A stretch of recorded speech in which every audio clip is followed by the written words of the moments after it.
Excellency, thank you so much for joining CNBC. I want to kick off by asking you about what's your take on how this has all gone. This is the first time that this country has hosted the G20. There was a lot of anticipation about everything going into this, but some good reviews so far.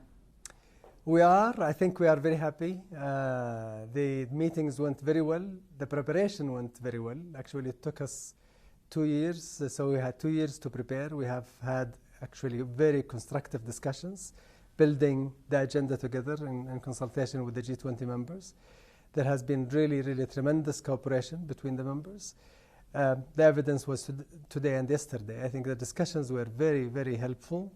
The spirit of collaboration is there. The spirit of actually working for a common interest for the globe is there. I was really, really happy to see the conclusions of the meetings as successful as it was. When you think about what happens next in the global context of coronavirus, obviously a massive amount of conversation here at the G20 about what that means for the global economy. What's your take?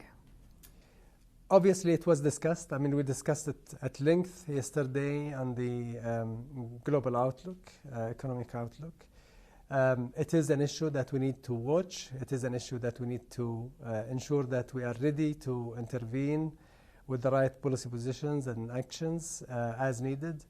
IMF gave us an initial assessment of what they think the impact on China and the world is, and they believe it is going to be short-lived and a V-shape, and the economic recovery will happen, but still we are not going to be complacent. We will need to ensure that we work with the stakeholders, World Health Organization, IMF and others, to follow it up and ensure that we intervene as needed. So important to stay vigilant. Absolutely. When you think about this within the context of governments, there were a lot of questions, especially initially, about whether or not the Chinese government was being completely forthcoming with the international community about just how bad this really was. How do you feel about their communication today? Are they being honest with the public? I think before commenting on this, I could tell you clearly from what I've heard from the G20 at large, without exception. We felt really sad for the loss of lives that happened in China and elsewhere. We wanted to show support to the Chinese people and others who are impacted. We made it very clear that we stand ready to provide whatever support is needed. I trust the information and reports coming out of China. I think they have handled it very well so far. Saudi Arabia made it very clear that we really praise their efforts to ensure that they become very transparent on dissemination of information, working with the World Health Organization, but also we offer to provide whatever assistance we can to help in this difficult time.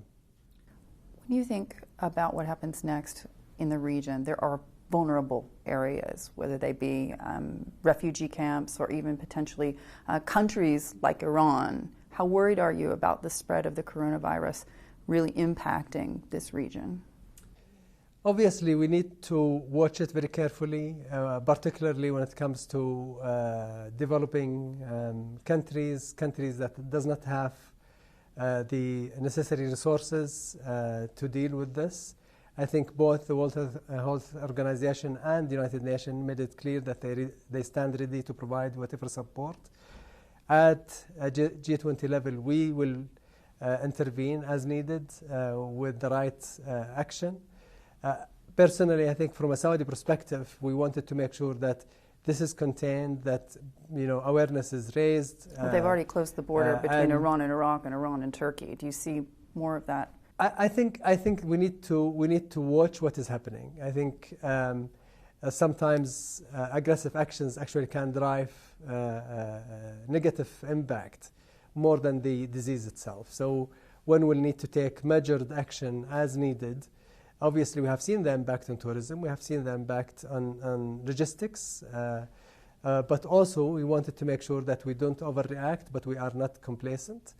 We want to watch what is happening in the region around us, and we are taking action in Saudi Arabia as needed to ensure that we don't get it. Thankfully, until today, and hopefully we will never have it, but until today we have registered no cases, and we are taking measures to ensure that it doesn't. So you mentioned logistics and you mentioned tourism, obviously it's feeling the impact from coronavirus, but also, of course, oil prices have felt a significant impact. How difficult does that make your job with oil prices sitting just around $50 a barrel?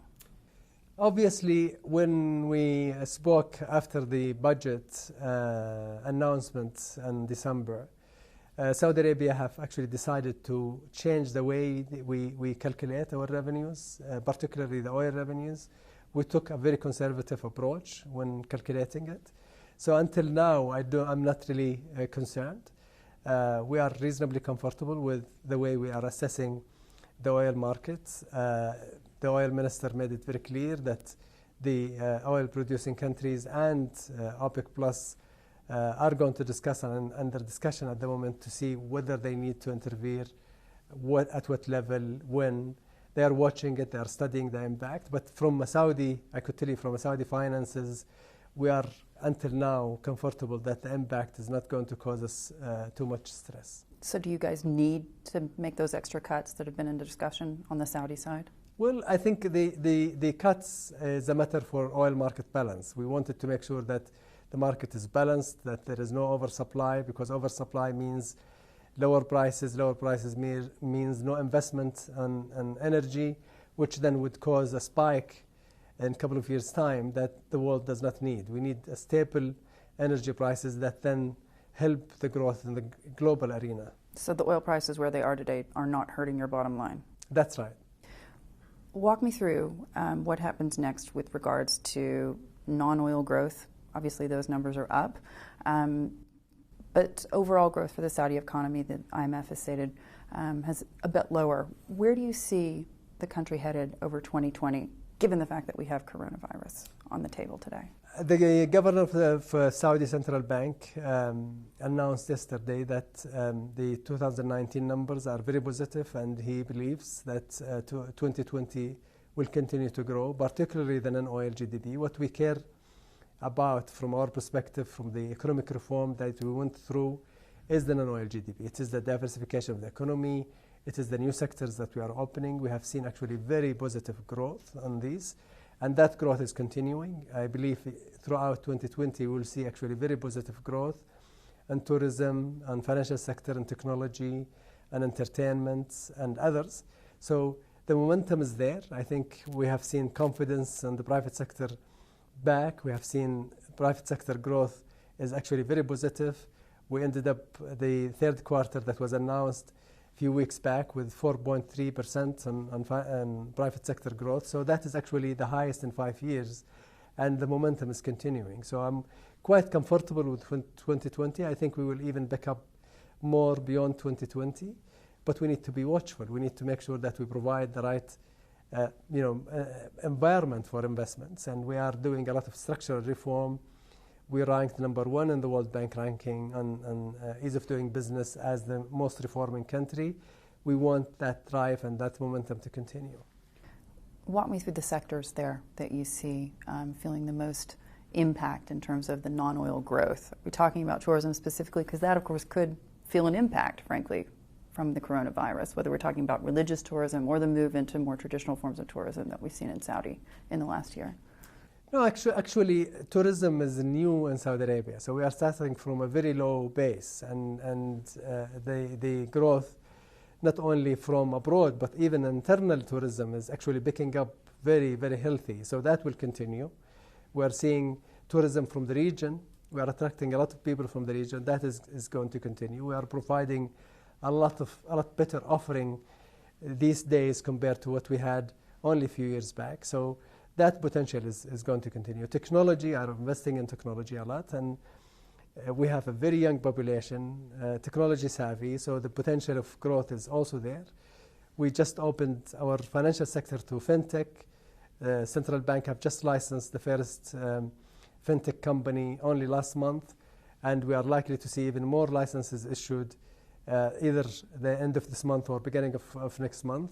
So the growth is there, the potential is there, and then we have sectors, classic sectors that we are now stimulating, even the industrial sector, where we are providing a lot of stimulation that will also grow. Mining sector is an area where I believe we'll see significant growth, not necessarily in early 2020, but in the midterm. So the potential is there. That said, I think we need to watch what is happening in the global economy at large. We are impacted, we are part of the globe. So if coronavirus develops more negatively, then we need to reassess what we need to do to ensure that we protect our economy.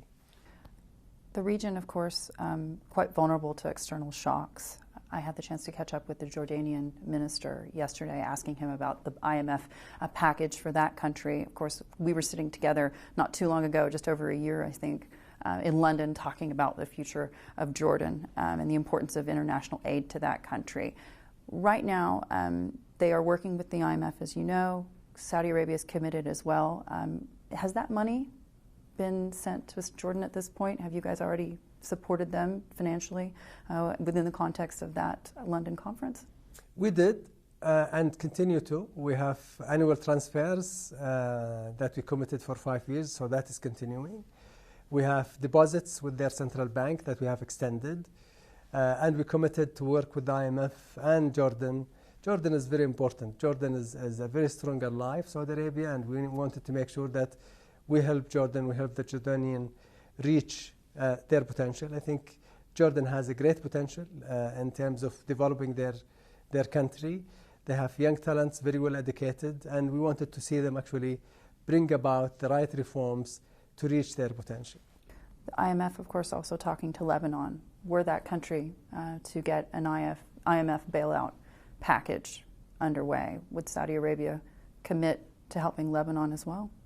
Saudi Arabia have been a very strong supporter of Lebanon for decades. It's not new, but we are watching what is happening at the moment. We are talking to the IMF and we are talking to others. We wanted to see a reform plan that is viable and doable, and then we will take action based on it. Are you encouraged by what you've seen so far, at least, from the Lebanese government? I haven't seen actually. I've been busy in the last few days actually on the G20, so I haven't really looked at if they have announced anything in the last few days, but I would like to see a very clear reform plan that is doable, that is viable, that is accepted by the IMF and the community of the supporting countries, and we will obviously assess it and stand ready if there is a need. When you think about this more broadly, can this region afford a failed state in Lebanon? I think Saudi Arabia, let me tell you, Saudi Arabia as the president of the G20 and as an important country, the largest economy in the region, working with our partners to ensure that we bring dialogue, we bring discussion, we deal with tensions through dialogue, as we have done in the G20. I mean, we have worked with the partners and other stakeholders to bring about an agenda that deals with not only today, but the 21st century. If you have seen the overarching theme of Saudi Arabia, it's actually capturing the opportunities of the 21st century. We wanted to ensure that people of this region who deserve a lot of hope, a lot of prosperity, receive that through working together with the countries in the region, through dealing with disputes via dialogue rather than arms, and we are working with our partners to achieve that. I think it is in our interest to ensure that we don't have failed state in this region. Unfortunately, we have some around, and we don't need another one, is what you're saying. We are working with them to ensure that that number does not increase, but actually those who are in trouble are actually helped, and their people are helped to reach their potential. Does the maximum pressure campaign make that harder? I don't think so. I think we need to ensure that countries who are causing disruption in the region know that there is consequences for that, and we are, as our partners are ready to engage when they are ready to engage. The last time we spoke in Davos, which was in 2019, I asked you about this specifically, and we were talking about Eurobonds, and you said you're behind Lebanon all the way. Is that still the case today? We are behind the Lebanese people all the way, I could tell you, and will continue. I mean, we host thousands and tens of thousands of Lebanese in Saudi Arabia, and will continue. We want, as I said earlier, we want to see what is the agenda, what is the reform agenda that the government is putting forward. Is it viable? And then we will work with our partners to assess it. You look at this obviously from a global perspective as the head of the G20 this year. When you think about the region specifically, what are the trouble spots to you from an economic perspective? I mean, you're a finance minister, you understand the ins and outs of budgets, of numbers adding up. Where do you see the most problems in the coming year? Under the G20, one of the key aims is empowering people. And empowering people means you look at the potential that the people of the region, but at large, the globe, have, and where is the untapped resources that you need to unlock. Women, youth, for this region is very important, and we have very specific priorities and specific initiatives under the G20 presidency to actually deal with that, to enable these countries, to support them, to help them actually reskill their people, to help them provide opportunities for women in the workplace, for youth in the workplace, for SMEs who actually employ a lot of people and provide the engine for the economy in this region to actually reach their potential. We wanted to make sure that they receive the right credit, they receive the right support by and within the region, but also from the global partners. So no specific countries that you would say stand out as worrisome within that context? I think there are countries that are actually making strides on reform. I could name few. I think Egypt made significant reform and reaping the benefits of that. When you have the right leadership, the right policies, I think you can bring hope to your people.